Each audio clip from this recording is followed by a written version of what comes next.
The first words of these psalms, they're pretty well known, right? Eli, Eli, lama azapthani. In other words, my God, why have you forsaken me? It's a really well-known verse in the Psalms.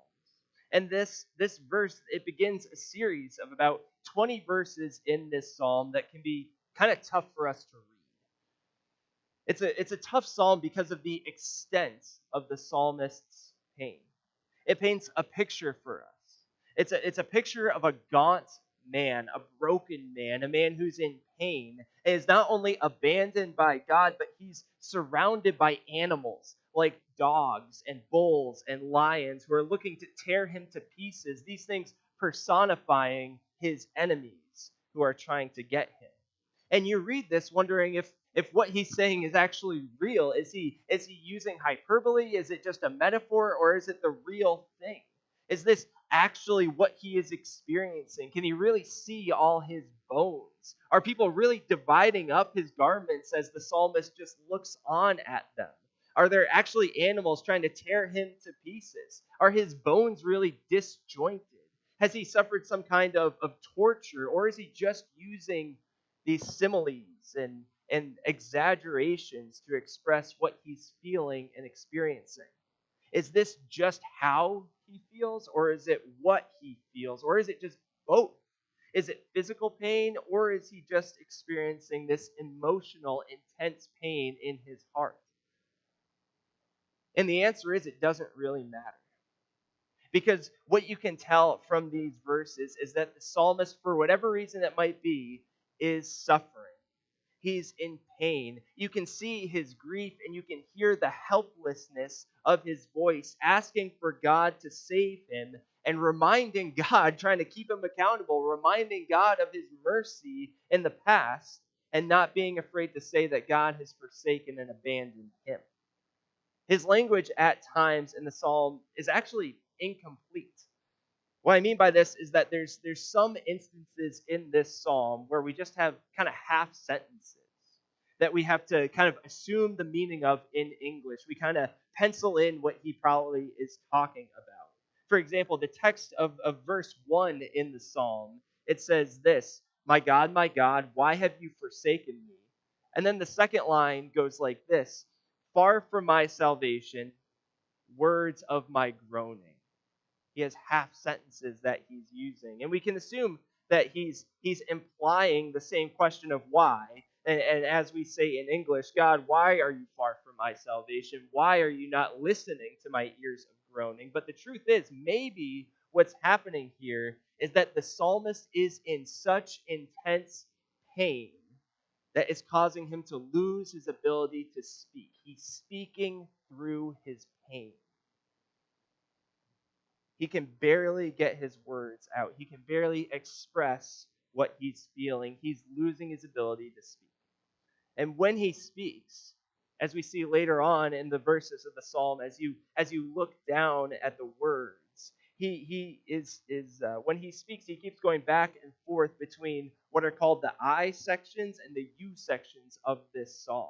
He speaks about I cry by day and night. I am a worm and not a man. I am poured out like water. I can count all my bones. In other words, I am dying. And then there's the you sections, where he reminds God of what he has done for his fathers and people in the past.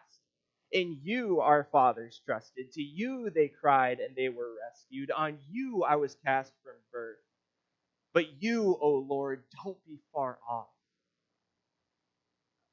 And he keeps going in circles as you look farther down the psalm. He keeps talking in circles. He keeps trying to find the right words to express his pain. And what he ends up doing is circling around. He says, the strong bulls of Bashan, they encircle me. They open their mouths against me. And it's almost like you can hear the psalmist saying, that's not quite right. That's not quite the right words. A lion tearing and roaring. That's not quite right. I am poured out like water. Or maybe my bones are disjointed. My heart is melting like wax. No, that's not it. My strength is dried up like broken pottery. And finally, he just says, God, you lay me in the dust of death. Don't be far off from me. Deliver me. Save me. The psalmist ends with just an outright cry to God. The entire psalm, though, all of the psalm is summarized in this first line. My God, why have you forsaken me? And we've all cried this psalm in our lives before. Whether it's in our hearts or with different words coming out of our mouths, this is the cry that you and I have on our lips when bad things happen. When we feel like we're undeserving, like we've done things that are unforgivable, when we feel like worms or less than people. Or maybe when we feel that like we're being poured out like water. When we can't seem to get ourselves out of bed in the morning. When we cry tears in the day and at night when we lose someone that we love. When it feels like the world and even God are against us. It's the phrase that was on the lips of the mothers and fathers in Nashville on Monday. It's the words on the lips of a young couple when nothing shows up on the ultrasound. It's the phrase cried out by friends and family of our community at the senseless loss of life, or a mom or a grandma who we're not going to see again. This is the cry of the world. My God, why have you forsaken me? It's a cry that summarizes all of the Psalms that we've looked at in this series. Psalms of people who are deaf and who are mute to the pain around them. People who are surrounded by grief. People who are pierced by losses and by death. People who feel as if God is against them. This psalm is the summary of every psalm of lament or distress, every instance of pain and suffering that you have gone through in your life, every minute of suffering you've experienced in this world. And as you know, this is the psalm that Jesus speaks on the cross. And by doing so, what Jesus is doing is he is condensing all of the Psalms into one simple line. My God, why have you forsaken me? He's condensing the entire pain of humanity all down into this one phrase. He's not crying out in this way on the cross to empathize with humanity, or he's not doing it as an example as to what you and I should say when we're going through pain, but he's crying out because he's taking on all the suffering and pain of humanity. Your suffering and pain, your brokenness and mine. He's crying out because he's taking on the pain of the world. Jesus, in speaking this line of the psalm, is entering into all of our pain, all of our suffering. Whatever it is you felt when you read this psalm, whatever it is you feel when you look at these words, whatever memories come up that you feel are contained in this description of the psalm, Jesus is taking all of that onto himself when he cries out, my God, why have you forsaken me? And our cry as people is heard in this cry of Jesus. He's taking humanity's place on the cross and dying so you and I don't have to. But Jesus, he's also doing something else. By quoting the first line of this psalm, he's implying the entirety of the psalm. As he's dying on the cross, he's applying the whole psalm to the situation. And where the psalm begins, the first 20 verses or so, that's the part of the psalm that's read on Good Friday. That psalm is in the darkness of Good Friday. But there's a change in tenor and tone to this sad and painful psalm. There's a gap between verses 21 and 22. And it's the gap between Good Friday and Easter morning, where the psalmist and Jesus have a turning point in their story. At verse 22, if you notice the language, it completely changes. It's completely different from the first half of the psalm. The psalmist's words are no longer just kind of strung together like he's breathless or like he's speaking through agony and pain, but he speaks of his salvation. The psalmist somehow has been saved from this fate that he's experiencing, from this situation that he's stuck in. God before was nowhere to be found, and his enemy and death were close, but now the opposite is true. God is close to him, and his enemies and death are nowhere to be found. The psalmist has been miraculously saved and rescued, and it's like he's been brought back from death to life. He's now with his brothers in the congregation, it says. He's in God's sanctuary, his temple, where God has promised to be present. And not only is the psalmist saved, but you soon see in these verses that all of Israel is saved, all the sons of Jacob, all the nation of Israel. And the radius of God's salvation, as the psalm continues, it just keeps getting bigger and bigger. It expands not only from his brothers to Israel, but then it expands out further to the ends of the earth, the families of the nations, even to the dead, those who have gone down to the dust, even to future generations, to people who are not yet born. And so if the psalm started on Good Friday, then this, the second half of the psalm, is a description of Easter morning, of the eternal life that you and I will live as Easter people.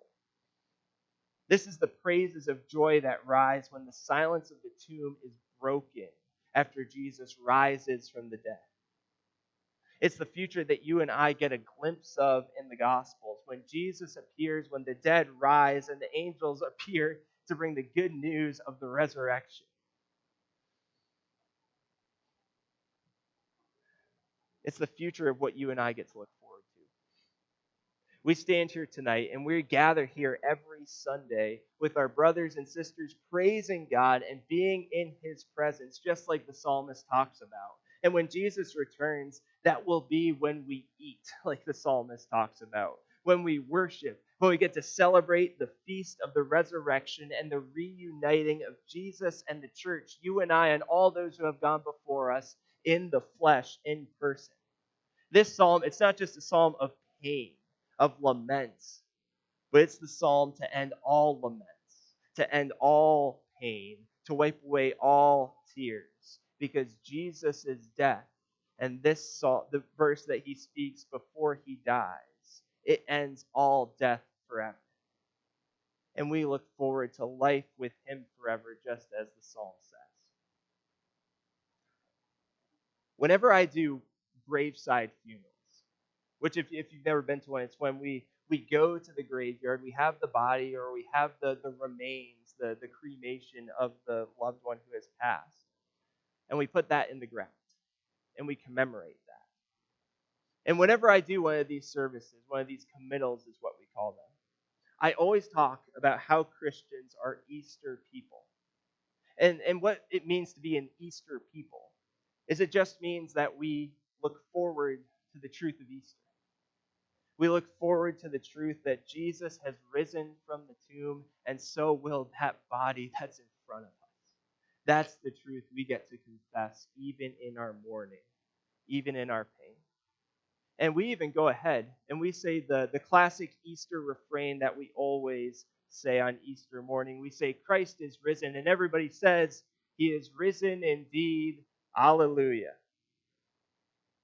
Friends, this cry of the psalmist, my God, why have you forsaken me?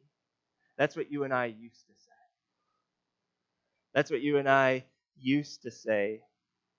But now, we get to say something different. You and I, we have a different rallying cry because we are Easter people. While the psalmist and Jesus say, my God, why have you forsaken me? We get to say something a little bit different. We get to say that Jesus has done it. We get to say, Christ is risen. He is risen indeed. Alleluia. He has done it. And we look forward through this week, through Good Friday, all the while remembering the truth that we're living in the gap. We're living in the gap between the pain and suffering in this world. We still experience it, but we know that it's only temporary, and we look forward to the fullness of the feast that we get to experience when Jesus is going to return, when and I are reunited with him and all of God's people forever. Amen.